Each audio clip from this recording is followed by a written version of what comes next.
Hello everyone, welcome back to the channel. This is a much requested video by all of you, so we will quickly start with the video.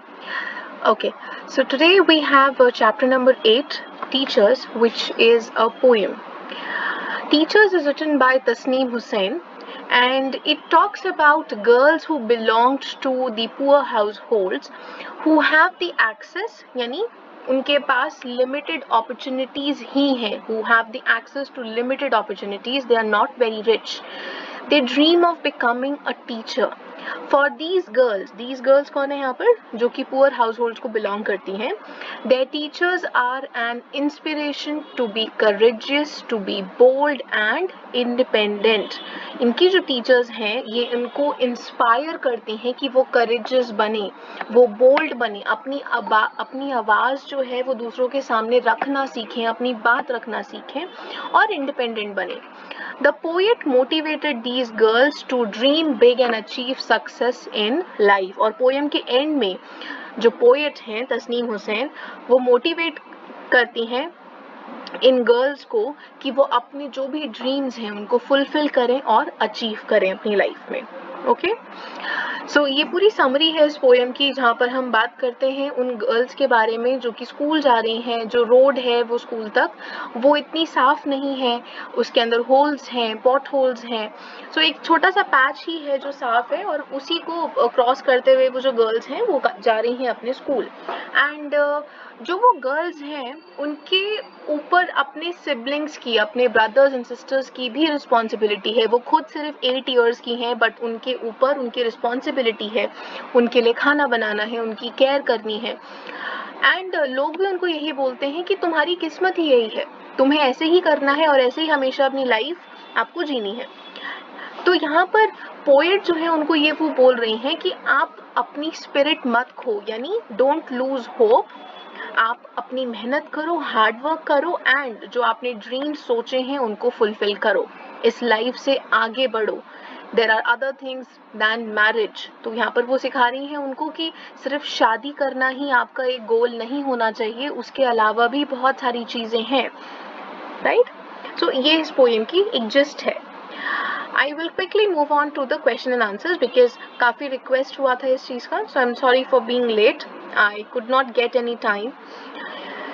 Okay, first we'll begin with understanding the poem, which says fill in the blanks with words from the poem.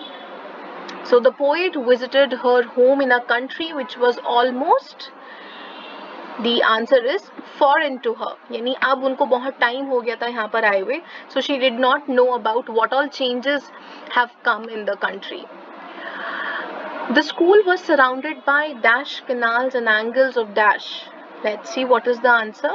So by clogged canals, यानी जो आसपास की नालियाँ हैं वो clogged हैं, वो रुकी हुई हैं, and angles of alleys यानी puzzled roads हैं, वहाँ पर एक गली से दूसरी गली निकल रही है. Most of the girls are told that their dash in life is their fate.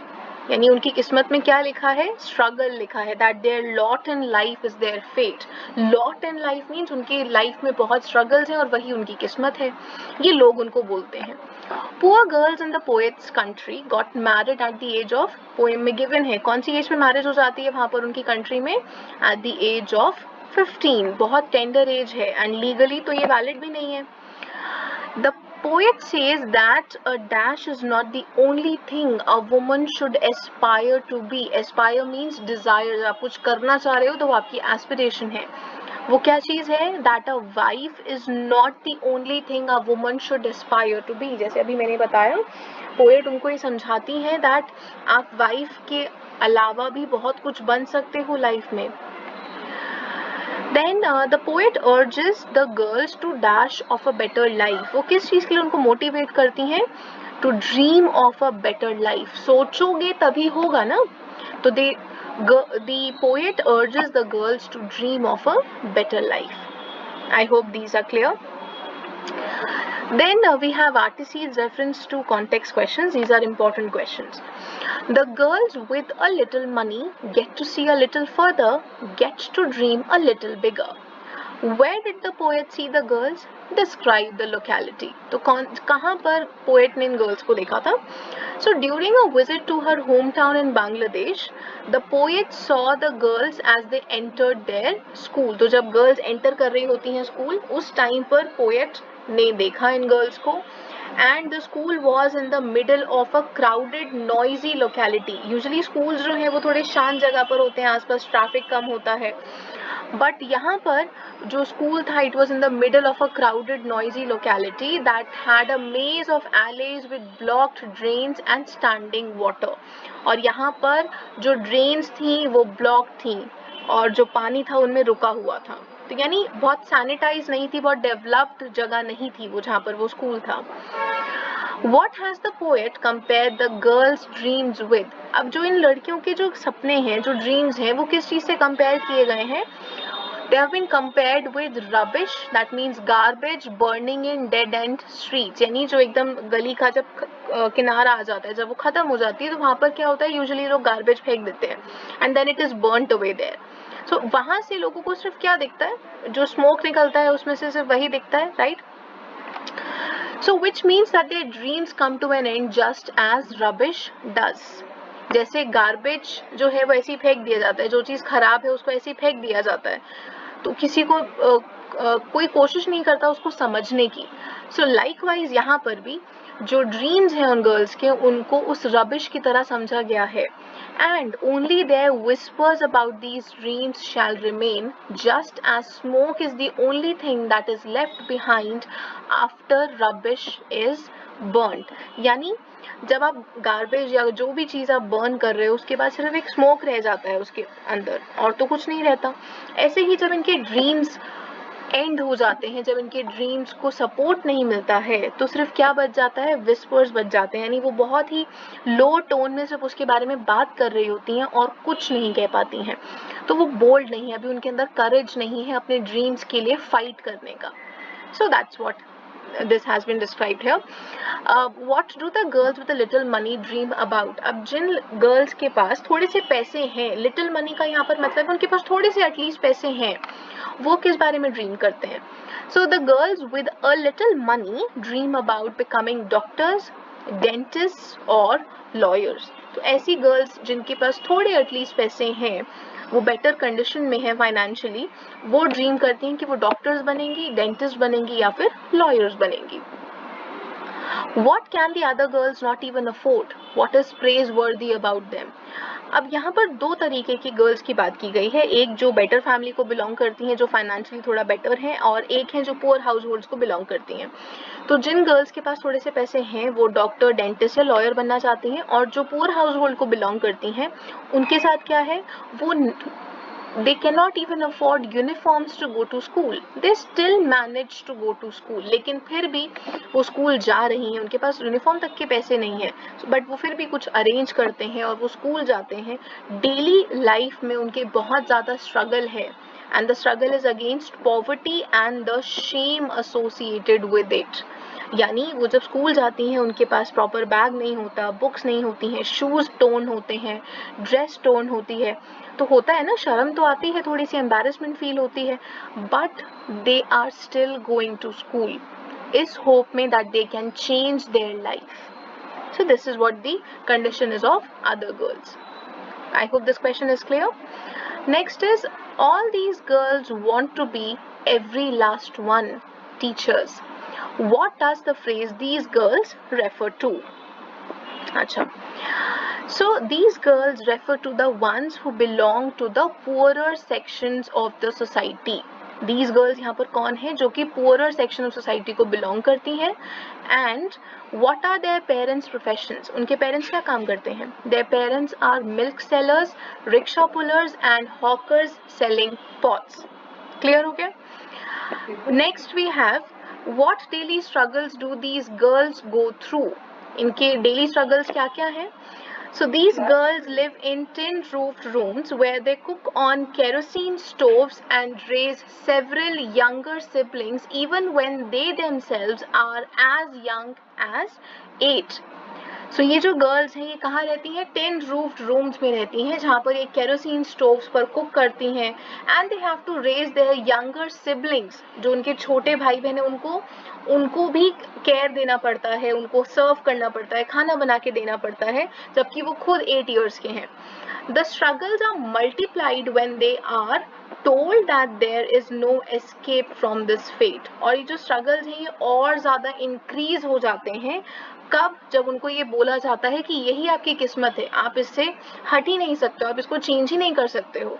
सो उनके struggles जो है वो और increase हो जाते हैं बिकॉज उनको कोई motivation नहीं दे रहा है। Got it? The girls are described as teetering on that one good track. Identify the figure of speech in the line and explain it in your own words. As you can see, I've already underlined. See, T, T, T. So, here what has been used? Figure of speech यहाँ पर alliteration है. Figure of speech का मतलब ऐसे poetic devices जो कि effect add करते हैं poem में. So, alliteration is repetition of the consonant sound. एक कॉन्सोनेंट की साउंड जब रिपीट होती है एक फ्रेज में या सेंटेंस में, दैट इज एलिट्रेशन. सो यहाँ पर टी साउंड टीचरिंग और ट्रैक में रिपीट हो रही है, that is why it is alliteration. और इस लाइन का मीनिंग क्या है? That the girls move unsteadily on the good track और road, possibly next to the clogged canals to get to school. और यहाँ पर जो गर्ल्स हैं वो कहाँ मूव कर रही हैं? वो उस only patch of road which is clear, वो वहां पर वॉक कर रही है और कोशिश कर रही हैं अपने आप को बैलेंस करें, क्योंकि पूरा जो रोड है वो खराब है. सो जो थोड़ा सा पैच जो क्लियर है वो अपने आप को कोशिश कर रही है उस पर बैलेंस करें, which is possibly to the next to the clogged canals, जो कि बिल्कुल क्लॉग्ड कैनाल्स के एकदम पास से ही है. And they are going to school. तो जो रोड है it is not very clean. Next question. Women who fling wide those doors who are heard and seen. What doors are being referred to in the given lines? कौन से doors की यहाँ पर बात हो रही है? So यहाँ पर जो door है वो स्कूल के गेट्स हैं, स्कूल के गेट हैं. They could also mean that these women have managed to open the doors to opportunity and a better life. और इसका मतलब ये भी है कि ये जो women हैं इन्होंने अपने लिए नई नई अपॉर्चुनिटीज के दरवाजे खोले हैं. बिकॉज आप स्कूल जाओगे, आप पढ़ोगे, आप एजुकेटेड हो जाओगे, आपको जॉब मिलेगी, आप इंडिपेंडेंट हो जाओगे. सो ये जो स्कूल के जो डोर है, जो गेट है, that is opening doors to opportunities and a better life. How do these doors spell magic for these girls?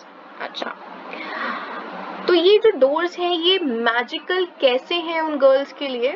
So they are magical because school is where they can learn arithmetic and letters, यानी वो language सीख रही हैं.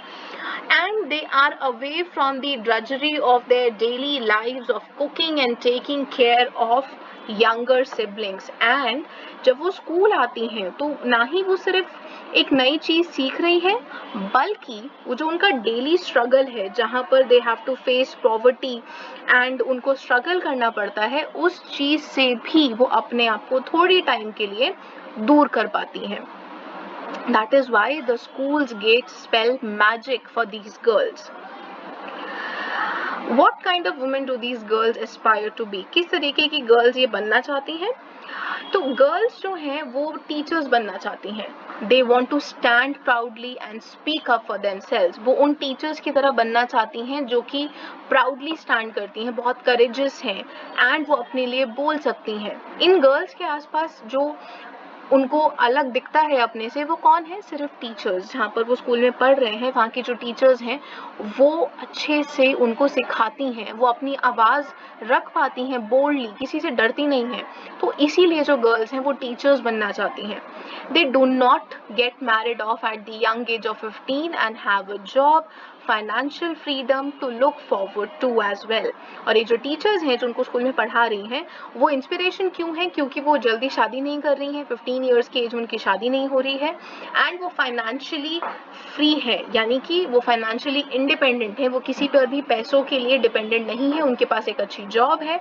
And that is why जो teachers हैं उनके लिए एक इंस्पिरेशन है. poet urged the girls to realize their dreams towards the end of the poem. यानी जो पोएट है वो कैसे उनको समझा रही हैं और कन्विंस कर रही हैं, मोटिवेट कर रही हैं कि वो अपनी ड्रीम्स को अचीव करें. The poet urges the girls to dream of a better life and says that they could do more with their lives than just getting married. वो उनको ये समझाती हैं कि मैरिज के अलावा भी बहुत सारी चीज़ें हैं. She urges them to lead others, यानी लीडर बनो, अपने ड्रीम्स को अचीव करना सीखो एंड हमेशा सच के साथ चलो. She urges them to become teachers and teach others what it means to triumph over odds. और वो ये सिखाती हैं कि तुम टीचर्स बनो, दूसरों को ये सिखाओ कि no matter what your struggle is, कितना भी आपके सामने मुश्किलें हो, कितना भी स्ट्रगल हो, आप उससे बाहर कैसे निकल के आ सकते हो, उन प्रॉब्लम्स के ऊपर कैसे जीत सकते हो. So triumph over odds means, triumph is victory, आप जब जीतते हो. ऑड्स मीन्स जो आपके अगेंस्ट प्रॉब्लम्स हैं, तो आप दूसरों को ये सिखाओ कि अगर कोई प्रॉब्लम है तो होप नहीं हारो, अगेंस्ट उसके फाइट करो. The poet wants them to be a source of hope for other girls in their community. और ये जो गर्ल्स हैं इनको वो एक होप बनाना चाहती हैं, तो वो कह रही हैं कि तुम एक होप बनो बाकी गर्ल्स के लिए. I hope it's clear. Now we have life skills and values questions. The first question that we have is, what is the profession of a teacher? Why is the profession of a teacher so important to the girls in the poem? क्यों important है? So being a teacher is so important to the girls in the poem because first they do not see women asserting themselves anywhere else in the public. पहला reason क्या है कि जैसे मैंने पहले बोला, टीचर्स ही हैं सिर्फ जो उनको अपने आसपास दिखती हैं कि वो अपनी आवाज़ रख पा रही हैं बिना किसी से डरे. The teachers are visible in their community. वो बाहर, घर के बाहर सिर्फ टीचर्स ही दिख रही हैं. जो वुमेन है वो किस फॉर्म में बाहर दिखती हैं? टीचर्स के फॉर्म में. और वो हमेशा अपने लिए खड़ी होती हैं, वो किसी से डरती नहीं है. Most importantly, teachers are a source of hope for these young students who do not have any other female role models to look up to. यानी जो उन्होंने अपने आसपास घर में जो लेडीज देखी हैं वो हमेशा घर में ही रही हैं, वो घर के बाहर नहीं जाती हैं, जॉब पे नहीं जाती हैं, उनको बोलना नहीं आता है, वो अपनी बात को रख नहीं पाती हैं. So the only woman that they see around themselves who is bold, who is courageous, who is independent, वो कौन है? सिर्फ टीचर्स ही हैं. इसीलिए टीचर्स उनकी रोल मॉडल हैं और इसीलिए उनके लिए टीचर बनना बहुत ज़रूरी है, क्योंकि उनके लिए वही हैं जो असर्टिव होती हैं, अपनी बात बोल सकती हैं बिना किसी से डरे. Next is, the poet asks the girls to teach us. What do you think we can learn by understanding the struggles of the girls? जो पोएट हैं वो गर्ल्स को बोलती हैं कि हम सबको बताओ, हम सबको पढ़ाओ. तो हम ऐसा क्या सीख सकते हैं इन गर्ल्स से? By understanding the struggles of the girls, जो भी परेशानियां इन गर्ल्स को फेस करनी होती हैं, हम ये अप्रिशिएट कर सकते हैं that many of us are privileged. हम बहुत लकी हैं that we don't have to struggle for basic things, for uniforms, for right to education and a good childhood. हमको लगता है, हम छोटी छोटी चीज़ों के लिए हम बोलते हैं ना कि हमें ये नहीं ला के दिया पेरेंट्स ने, ये नहीं दिलाया, यहाँ घुमाने नहीं लेके गए. बट जब आप इन गर्ल्स के बारे में पढ़ रहे हो, आप लकी फील करोगे दैट आपके पास यूनिफॉर्म्स हैं, आपको अच्छे से स्कूल भेजा जा रहा है, आपको सारी चीज़ें मिलती हैं. इन गर्ल्स को तो कुछ फैसिलिटी नहीं मिल रही है और इनकी शादी भी करा दी जाती है when they are of 15 years old. And इनके शोल्डर्स पे एक बहुत बड़ी रिस्पॉन्सिबिलिटी दे दी जाती है when they are very young. तो आपके साथ ऐसा नहीं है तो आप प्रिविलेज्ड हो. लेकिन क्या वो होप छोड़ देती हैं? नहीं. हमें उनसे क्या सीखने को मिलता है कि no matter what the situation is, कैसी भी सिचुएशन हो, आप उससे कैसे बाहर निकल सकते हो? Bye education. आप पढ़ो, अपने आप को और अच्छा बनाओ. जितनी भी प्रॉब्लम्स हो, आप उससे कैसे बाहर आ सकते हो, आप कितने डिटर्मिन्ड हो, कितना आप हार्ड वर्क कर रहे हो, वो आपको हेल्प करता है डिफिकल्ट सिचुएशन से बाहर आने के लिए.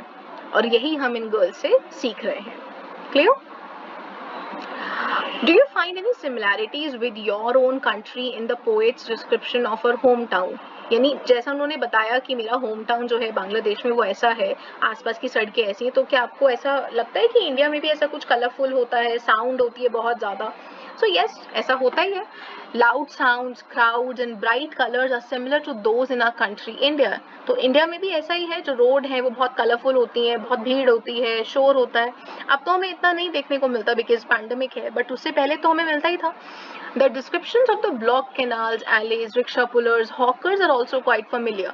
हमने देखा ही है कि हाँ, जो रोड्स हैं वो बहुत छोटी हैं और ब्लॉक्ड भी हैं, यानी जो नालियाँ हैं वो बंद हैं, वो सैनिटेशन प्रॉपर नहीं है, कई कई जगह पर ऐसा है. देन रिक्शा पुलर्स होते हैं, साइड में रेडी वाले खड़े हैं, बच्चे स्कूल जा रहे हैं, तो ये बहुत कॉमन है. And most of all poverty and struggles described in the poem. जिस गरीबी की बात की गई है, जो भी स्ट्रगल्स की बात की गई है, वो भी बहुत कॉमन है.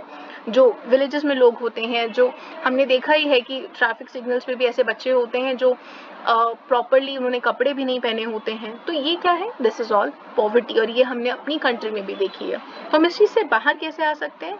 एजुकेशन से. Get educated. आप अपनी लाइफ को बेटर बनाने के लिए पहले अच्छे से एजुकेशन लो, अपनी पर्सनैलिटी को डेवलप करो, and then you can change your life as well as your family's life. Okay, so we are done with these questions.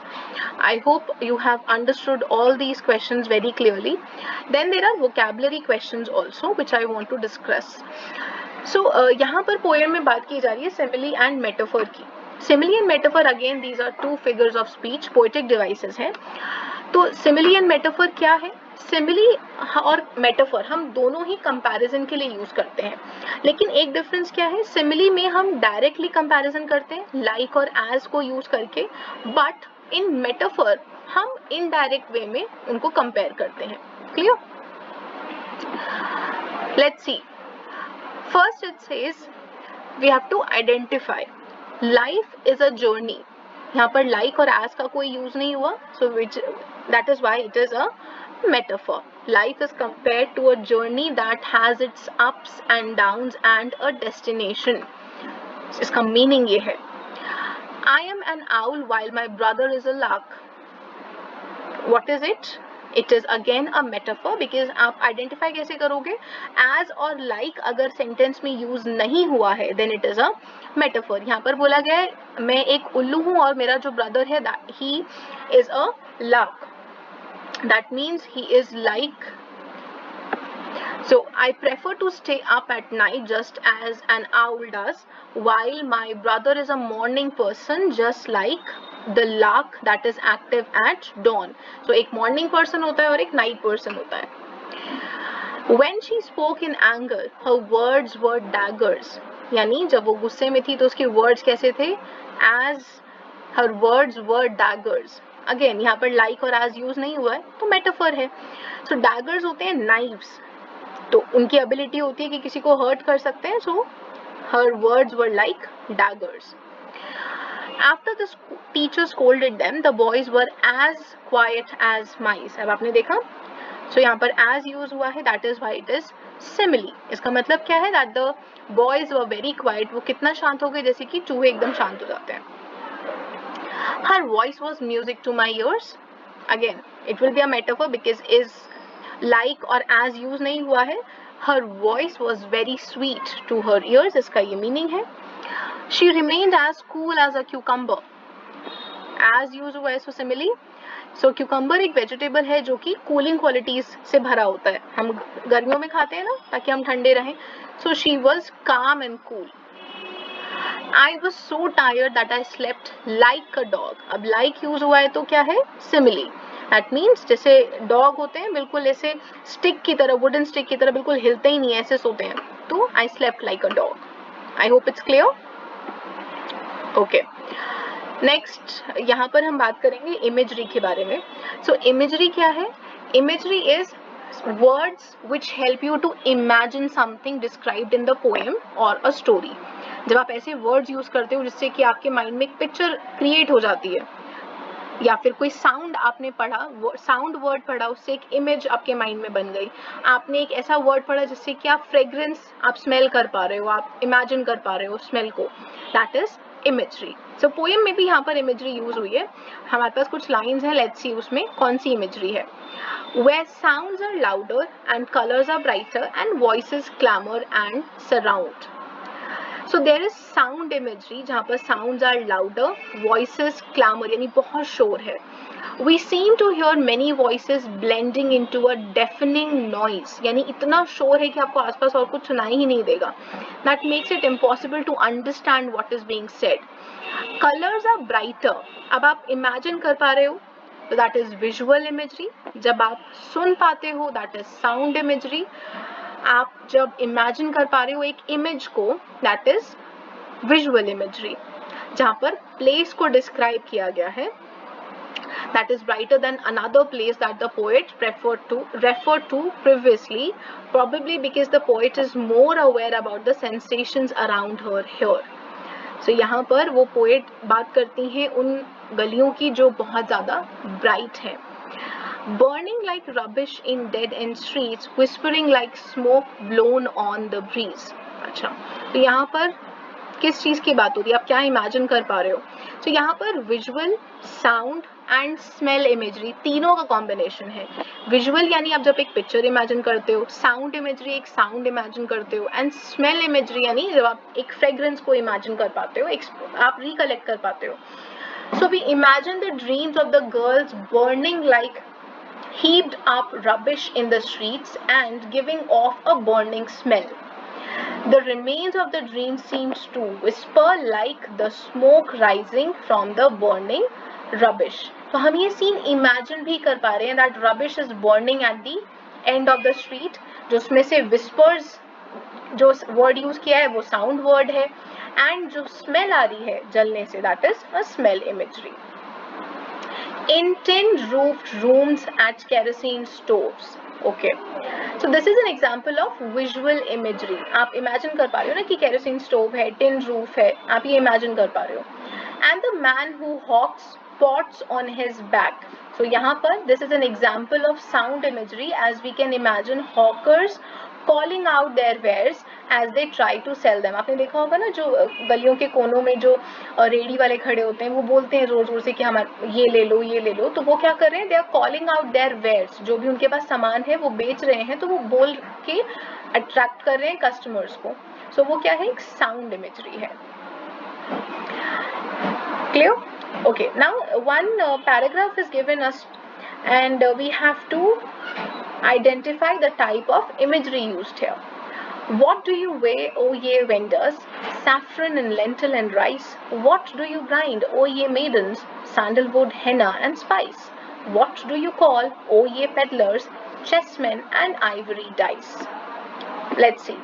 So smell में यहाँ पर कौन कौन से वर्ड्स हैं? Sandalwood, henna, spice, saffron. आपको खुशबू आएगी इन चीज़ों की. सैंडलवुड इज चंदन, हेना इज मेहंदी, स्पाइसेस आपको पता ही है, सैफरन केसर होता है. Sound, call of the peddlers, and taste में जो दालें हैं हम उनको, सैफरन है उसका हम टेस्ट इमेजिन कर पा रहे हैं. Okay, so these were the question and answers. I hope you have understood. In case you have any doubts, you can always comment and ask. Okay, goodbye.